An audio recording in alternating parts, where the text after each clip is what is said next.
दोस्तों आज हम बात करेंगे कि ज़िंदगी क्या है।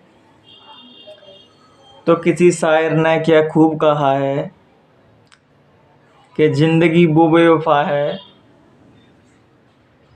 जो हमें जाती भी है हमसे और हमें बताती भी नहीं है। क्योंकि स्त्री और पुरुष तो बेवफा तब कहलाते हैं दोस्तों जब हमारी किसी बात से अनबन हो जाती है प्रेमी प्रेमिका में, तो प्रेम का बेवफा कहलाने लगती है या पुरुष बेवफा कहने लगता है। लेकिन ज़िंदगी तो दोस्तों ऐसी बेवफा है कि हमको बताती भी नहीं है और हमसे चली भी जाती है। ऐसा ही है दोस्तों ज़िंदगी एक ऐसी पहेली है दोस्तों, जो समझ जाता है दोस्तों वो जी लेता है, नहीं तो ये पहेली बन के ही रह जाती है कि जीवन क्या है। जीवन कभी किसी के लिए दोस्तों नहीं रुकता। इस धरती पे कितने कितने महापुरुष आए, कितनी महान आत्मा आई, स्वयं परमात्मा के अंश भी आए इस धरती पे। उनके लिए भी दोस्तों समय नहीं रुका। समय एक काल चक्र दोस्तों अपनी रफ्तार से चलता है और ये किसी के लिए नहीं रुकता। तभी तो समय समय पर होता है समय समय की बात। कृष्ण जन्म में रात बड़ी, राम जन्म में दिन। तो दोस्तों समय समय की बात है दोस्तों। एक समय था दोस्तों कि अर्जुन के बाणों का कोई मुकाबला नहीं था, और जब उनका समय ख़त्म हो गया दोस्तों तो भीलन ने गोपिका लूट ली, अर्जुन कुछ नहीं कर पाए। तभी तो कहा है कि भीलन ने लूटी गोपिका, बेई अर्जुन बुई बाण।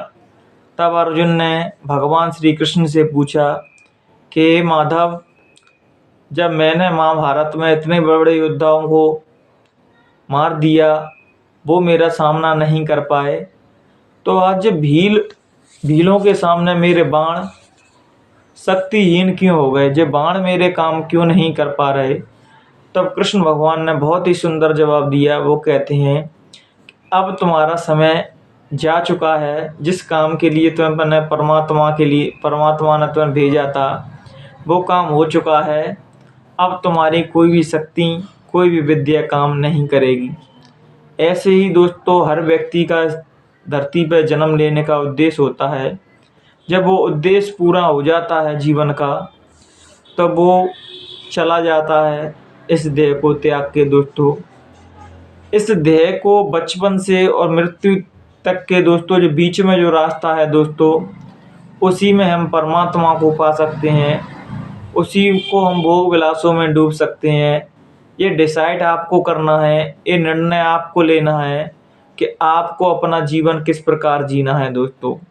परमात्मा ने दोस्तों आपको कोरी एक किताब दे दी है, आपको क्या लिखना है ये आप खुद डिसाइड कीजिए।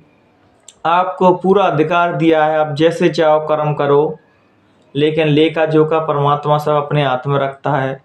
ये प्रकृति का दोस्तों अटल नियम है कि जो हम इसको देंगे हमें रिटर्न में वही मिलेगा दोस्तों। अच्छा देंगे तो अच्छा मिलेगा, बुरा देंगे तो बुरा मिलेगा। तभी तो कबीरदास ने क्या खूब कहा है कि बोए पेड़ बबूल के तो आम कहाँ से पाए। आज का व्यक्ति कर्म करने में दोस्तों शैतान को भी मात दे देता है, और जब उसको भोगने की बारी आती है तो रोता है और चालाकी से कहता भी है कि मैंने तो कुछ काम किए ही नहीं गलत, फिर मुझको इसकी सज़ा क्यों मिल रही है।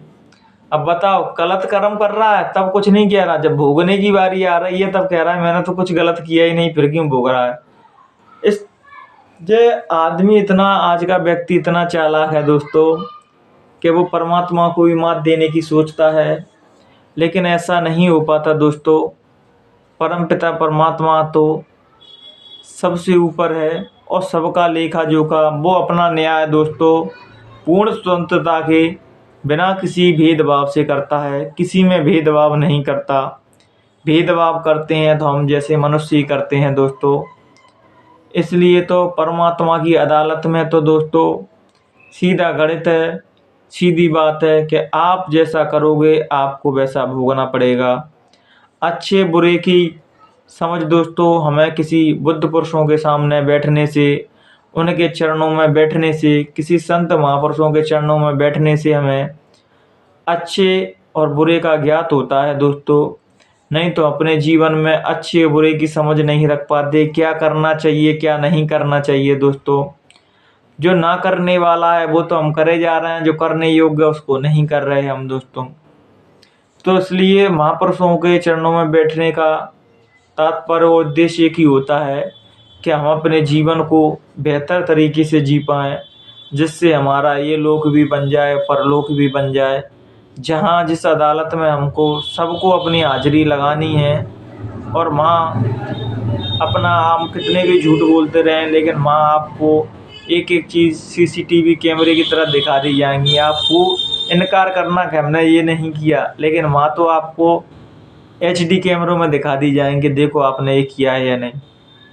तो इसलिए आपने जीवन में कुछ भी किया हो दोस्तों, जो मरने से पहले दोस्तों परमात्मा की शरण ले लेता है, किसी संत सदगुरु की शरण में पहुंच जाता है और अपने जीवन का पश्चाताप करता है कि परमात्मा जो जीवन मैंने गलत तरीके से जिया उसके लिए मैं आपसे कोटि कोटि प्रार्थना और विनम्रता से क्षमा मांगता हूँ।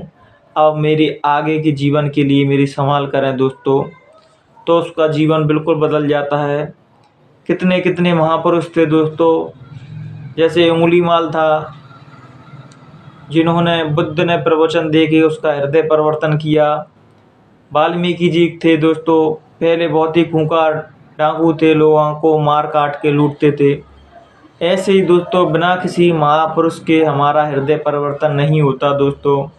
जब कोई जागृत आत्मा हमारे समीप आती है दोस्तों, कोई जलता हुआ दिया हमारे समीप आता है दोस्तों, तो हम भी जलने लगते हैं दोस्तों, क्योंकि हम जो महसूस करने लगते हैं कि इस एनर्जी में कुछ एक ऐसी पॉजिटिविटी है जो हमें अपनी ओर आकर्षित कर रही है दोस्तों।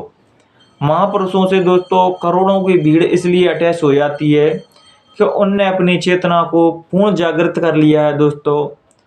और जागृत चेतना ही किसी को जागृत कर सकती है, अन्यथा दोस्तों कुछ नहीं हो सकता। अगर हम किसी महापुरुष के सानिध्य में जाते हैं दोस्तों और वो सच्चे महापुरुष हैं जिनकी चेतना जागृत हो चुकी है दोस्तों, तो उनके चरणों में बैठने से दोस्तों एक अलग ही शांति मिलती है। उनके साथ रहने से एक अलग ही मस्ती चढ़ती है जीव के पास, जो बगैर किसी पैसों से न खरीदी जा सकती न बेची जा सकती दोस्तों। मस्ती में डूबना दोस्तों, आप सोचते हो कि पैसा है आपके पास तो सब चीज़ है आपके पास, लेकिन दोस्तों पैसों से मस्ती नहीं खरीदी जा सकती। मस्ती तो जो दोस्तों निर्भय हो चुका है, जिसे किसी प्रकार का भय नहीं है, ना भूत का ना भविष्य का ना वर्तमान का, वो किसी प्रकार के भय में नहीं जी रहा।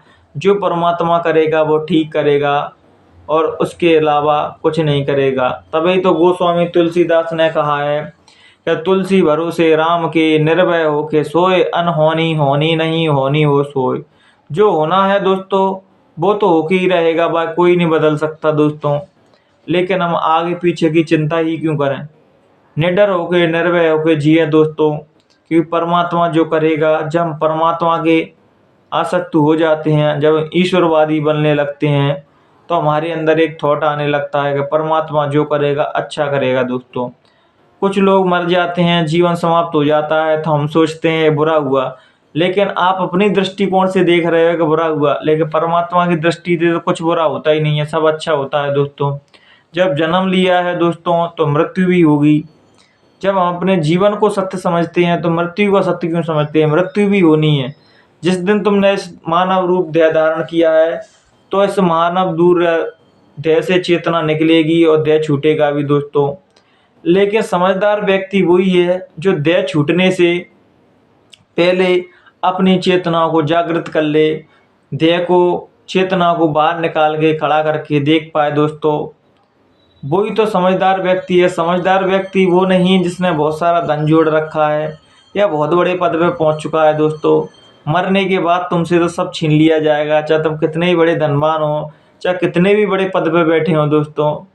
लेकिन जिसके पास असली दौलत है, जिसने अपनी चेतना जागृत कर ली, जिसने समझदारी से मृत्यु के आने से पहले अपने आप को मृत्यु को समर्पित कर दिया दोस्तों, वो फिर जीवन में अमर हो जाता है। क्यों कबीर दास ने कहा है कि मरने पहला जो मरे सो अमर कहलाए। दोस्तों जो मरने से पहले मरने की कला सीख लेते हैं वो फिर व्यक्ति कभी नहीं मरते दोस्तों।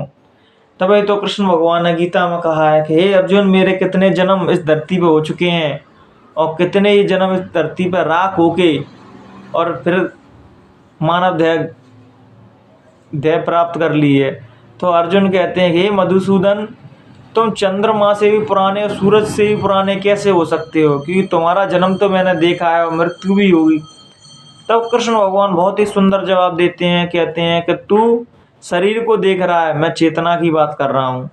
जो चेतना स्वरूप अपने आप को जान लेते हैं, अपनी चेतना को जान लेते हैं, तो वो ये भी जान लेते हैं कि मैं तो कभी मरूंगा ही नहीं, क्योंकि अपने अपने चेतना स्वरूप, अपनी आत्मा स्वरूप के अपने दर्शन कर लिए।